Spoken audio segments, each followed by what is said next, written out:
कक्षा 11। मैं आर.एस. प्रसाद। आज आप लोगों का गणित का त्रिकोणमितीय फलन भाग 1 कराने चल रहा हूँ। चलो देखते हैं इसमें पहले त्रिकोणमितीय में क्या कुछ दिया रहता है। तो सबसे पहले आप चलते हैं स्टार्टिंग इसकी है। तो त्रिकोणमिति को पहले समझ लेते हैं क्या है। तो यह शब्द जो है एक ग्रीक भाषा के शब्द से लिया गया है, जिसका शब्द है वो त्रिगोनो है, जिसका अर्थ है त्रिभुज यानी ट्रायंगल, तथा मेट्रॉन जिसका अर्थ है माप यानी मेजर से मिलकर बना है। इस प्रकार त्रिकोणमिति शब्द का अर्थ त्रिभुजों का मापन है। शाब्दिक अर्थ के अनुसार त्रिकोणमिति गणित शास्त्र की वह शाखा है जो त्रिभुजों की माप का वर्णन करती है। त्रिकोणमिति का मुख्य उपयोग त्रिभुजों का हल ज्ञात करने में किया जाता है। मतलब यह है कि त्रिकोणमिति जो है वो त्रिभुज से ही संबंधित है। त्रिभुज से संबंधित कोई सा भी हल होता है उसको हम त्रिकोणमिति में ही लेते हैं। तो चलते हैं, इससे संबंधित बहुत सारी चीजें होती है, परिभाषाएं होती है, जो स्टार्टिंग से नहीं समझ पाते हैं वो बच्चे इसको तो नहीं कर पाते हैं। तो चलते हैं, सबसे पहले ये है आपका कोण। कोण क्या होता है? एक ही समतल में किसी परिक्रामी रेखा के उसकी प्रारंभिक स्थिति से अंतिम स्थिति तक के घूर्णन को कोण कहते हैं। ये धनात्मक या ऋणात्मक होते हैं। यदि ये ऊपर को चलते हैं तो धनात्मक है, और यदि ये नीचे को चलते हैं तो ऋणात्मक होते हैं। तो ये कोण आपको दिखाया हुआ है यहाँ पे बना करके। कोण जो है ये दिया हुआ है आपको, कोण AOX करके दिया हुआ है। यहाँ पर AOX है, ये कोण बना हुआ हमारा, और ये कोण नीचे से ऊपर को है तो ये धनात्मक होता है, ये पॉजिटिव हो जाता है कोण, और नीचे की तरफ अगर होता तो ये ऋणात्मक होता। तो इन्हीं कोणों के बारे में आज बताना है मैं। तो चलते हैं, ये कोण देखिए। यदि पराक्रमी रेखा OA आदि रेखा OX के वामावर्त यानी एंटी क्लॉकवाइज घूमकर कोण XOA का निर्माण करती है तो इसे धनात्मक कोण कहते हैं, पहले बताया। और यदि परिक्रामी रेखा OB आदि रेखा OX के दक्षिणावर्त यानी क्लॉकवाइज घूमकर कोण XOB का निर्माण करती है तो इसे ऋणात्मक कोण कहते हैं। जैसे यहाँ पर नीचे की ओर ये कोण दिखाया हुआ है, ये ऋणात्मक हो जाएगा, नेगेटिव, और जो पहले वाला दिखाया गया था ये वाला, ये पॉजिटिव था। तो इस तरह से बच्चों पॉजिटिव और नेगेटिव यानी कि ऋणात्मक और धनात्मक दोनों का ज्ञान होना बहुत जरूरी है आपका। और नेक्स्ट में चलते हैं, क्या है कोणों की माप। तो कोणों की माप को भी जान लेते हैं, यानी मेजरमेंट ऑफ एंगल्स क्या होते हैं। तो कोण मापन की 3 पद्धतियां होती हैं। पहला एक पद्धति क्या कहलाती है? षष्टिक पद्धति, यानी कि सेक्साडेसिमल सिस्टम बोलते हैं। नंबर 2 है शतिक पद्धति, यानी कि सेंटेसिमल सिस्टम। और नंबर 3 है वृत्तीय पद्धति, यानी सर्कुलर सिस्टम। तो चलते हैं, इन पद्धतियों के बारे में थोड़ा बहुत जान लेते हैं क्या है दिया हुआ। तो सबसे पहले ये आपका षष्टिक पद्धति देखते हैं क्या है, यानी सेक्साडेसिमल सिस्टम है। इस पद्धति में एक समकोण को 90 बराबर भागों में विभाजित किया जाता है तथा इस प्रकार प्राप्त एक भाग को एक अंश या डिग्री कहा जाता है। एक अंश को 60 बराबर भाग किए जाते हैं, जो कला यानी कि इसको हम मिनट्स कहलाते हैं। कला के पुनः 60 बराबर भाग किए जाते हैं, जो विकला यानी कि सेकेंड्स कहलाते हैं। इस प्रकार 60 विकला यानी सेकेंड बराबर 1 कला होता है, मतलब 1 मिनट। और 60 कला यानी कि 60 सेकेंड बराबर होता है 1 अंश, और 90 अंश बराबर होता है 1 समकोण। तो ये आपको याद रखना है बच्चों। जो सिंबल्स वगैरह बनते हैं वो इसी प्रकार से बनाए जाएंगे आपको, और ऐसे ही आपको समझने हैं। तो चलते हैं, थोड़ा सा आगे बढ़ते हैं बच्चों, दूसरी पद्धति की ओर भी बढ़ेंगे जरा हम लोग। ये दूसरी पद्धति आ गई है, यह है शतिक पद्धति, यानी कि सेंटेसिमल सिस्टम। कोण मापने की शतिक पद्धति में एक समकोण को 100 बराबर भागों में बांटा जाता है तथा इस प्रकार प्राप्त एक भाग को एक ग्रेड कहा जाता है। एक ग्रेड को 100 बराबर भागों में विभाजित किया जाता है तथा प्रत्येक भाग को कला या मिनट कहते हैं। मिनट के समवें भाग को विकला या सेकंड कहा जाता है। इस प्रकार देखो क्या है, 100 विकला यानी कि 100 सेकंड बराबर होता है 1 कला, और 1 कला यानी कि 100 मिनट बराबर होता है 1 ग्रेड, और 100 ग्रेड का जो होता है वो क्या होता है, 1 समकोण होता है। तो ये यहाँ पे समझाया गया है। अब नंबर तीसरी पद्धति की बात कर लेते हैं। वृत्तीय पद्धति क्या है, सर्कुलर सिस्टम। वृत्तीय पद्धति में कोण मापने का मात्रक रेडियन होता है, इसको रेडियन में नापते हैं। तो यहाँ पर क्या होता है, कोण बराबर चाप बटे त्रिज्या का सूत्र लगाते हैं। कोण बराबर चाप बटे त्रिज्या, और जो इसका मात्रक आता है वो रेडियन में आता है बच्चों।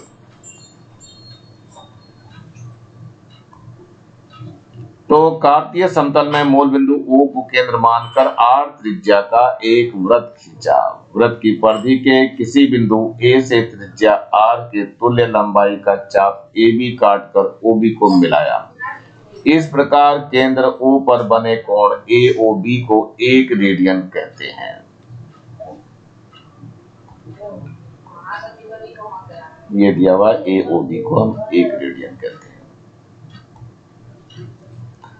दूसरे शब्दों में किसी वृत्त के केंद्र पर उसकी त्रिज्या के बराबर लंबाई के चाप द्वारा अंतरित कोण का परिमाण 1 रेडियन, और 1 रेडियन को 1c द्वारा प्रदर्शित किया जाता है। ये तरीका है इसका प्रदर्शित, 1c लिख देते हैं ऊपर, तो रेडियन कहलाता है। यदि चाप की लंबाई AB बराबर है तो उसके द्वारा केंद्र पर अंतरित कोण का परिणाम थीटा बराबर S बटे R रेडियन होता है। अर्थात क्या हुआ, वृत्त के केंद्र पर बना कोण बराबर होता है चाप बटे त्रिज्या। वृत्त की परिधि की लंबाई 2 पाई r होती है। यदि वृत्त की परिधि को वृत्त की त्रिज्या के बराबर भागों में विभाजित किया जाए तो क्या होता है, देखो कुल भागों की संख्या यहाँ पे 2 पाई r बटे r यानी 2 पाई हो जाएगा, 2 पाई रेडियन आ जाएगा बच्चों ये। चलो, अतः वृत्त की परिधि द्वारा वृत्त के केंद्र पर बने कोण का जो मान होता है वो 2 पाई रेडियन होता है। हम जानते हैं कि वृत्त की परिधि वृत्त के केंद्र पर 4 समकोण बनाती है। 2 पाई रेडियन बराबर 4 समकोण या 360 अंश। 1 रेडियन बराबर कितना हो जाएगा, 4 बटे 2 पाई हो जाएगा, या 360 बटे 2 पाई कह सकते हैं इसको। चलिए अंश में लेना है तब के लिए, तो यहाँ पर क्या हो जाएगा, 2 बटे पाई आ जाएगा। समकोण या 57 डिग्री 17 मिनट 40 सेकेंड लगभग। ये भी याद रखना बच्चों कि 1 रेडियन बराबर कितना होता है। 1 रेडियन का ये सूत्र अलग से याद रखना है। 1 रेडियन बराबर कितना हो गया, 57 डिग्री है, 17 मिनट है और 40 सेकेंड है। ये भी बहुत जगह काम आता है। अथवा क्या है, पाई रेडियन बराबर होता है 2 समकोण यानी 180 अंश होता है। तो मेरे ख्याल से समझ में आ गया होगा बात। ये सारी चीजें आपको याद होनी चाहिए और ये भविष्य में बहुत काम आती है। चलिए ये देखिए क्या कहा गया इसमें। रेडियन एक अचर कोण है, यानी radian is a constant angle. तो ये आपका दिखाया गया है पूरा चित्र में। ये कोण जो है आपको AOB बना के दिखाया गया है यहाँ पे। यही कोण जो है आपका रेडियन कहलाता है इसमें। तो चित्र के अनुसार आप लोग दोनों एक्सिस पे देख रहे हैं कोण का बनता हुआ। इसके बारे में बताया जा रहा है। कार्तीय समतल में मूल बिंदु O को केंद्र मानकर त्रिज्या R का एक वृत्त खींचा तथा इस वृत्त की परिधि पर 3 बिंदु ABC इस प्रकार लिया गया। कोण AOB बराबर 1 रेडियन, कोण AOC बराबर 2 समकोण। हम जानते हैं कि किसी वृत्त में उसके केंद्र पर बना कोण के सम्मुख चाप की लंबाई के समानुपाती होते हैं। जितना ज्यादा कोण बनेगा उतना ही लंबा उसका चाप भी होगा। यानी कि कोण AOB बटे चाप बराबर कोण AOC बटे चाप ABC, यानी इस तरह से दोनों चीजें बराबर होती हैं। यानी 1 रेडियन बटे R या 2 समकोण बटे पाई R एक ही होगा मतलब।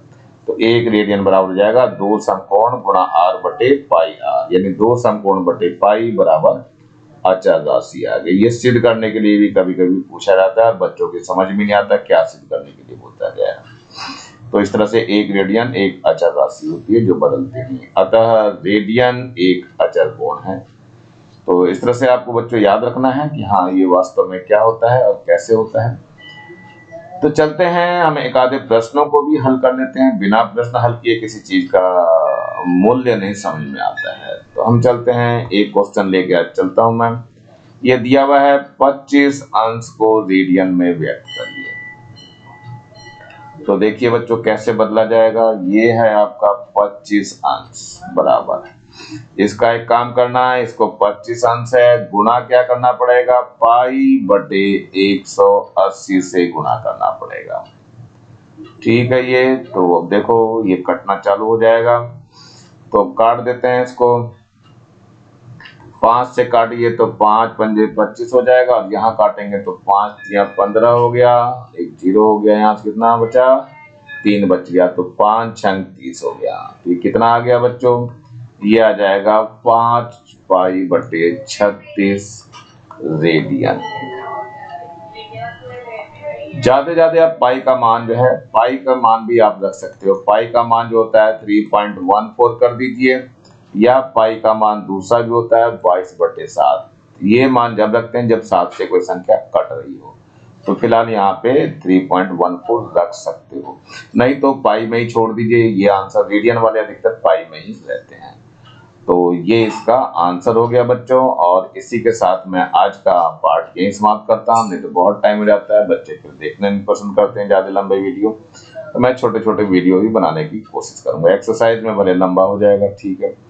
तो नीचे आपको लाल रंग का ये बटन दिखाई दे रहा है, इसको जरूर दबा के सब्सक्राइब करें। वीडियो अच्छा लगा हो तो लाइक करें, कमेंट सेक्शन में कमेंट्स करना ना भूलें, और ज्यादा से ज्यादा बच्चों को शेयर करें जिससे ज्यादा बच्चों को फायदा हो सके। और इस बेल आइकन को भी दबा लें जिससे कि मैं नया वीडियो डालूं तो उसका नोटिफिकेशन तुरंत मिल सके। मेरे चैनल को देखने के लिए आप लोगों का बहुत बहुत थैंक्स। इसी के साथ मैं RS प्रसाद आज का वीडियो यहीं समाप्त करता हूँ। मिलता हूँ नए वीडियो में नए टॉपिक के साथ। Thank you, have a nice day.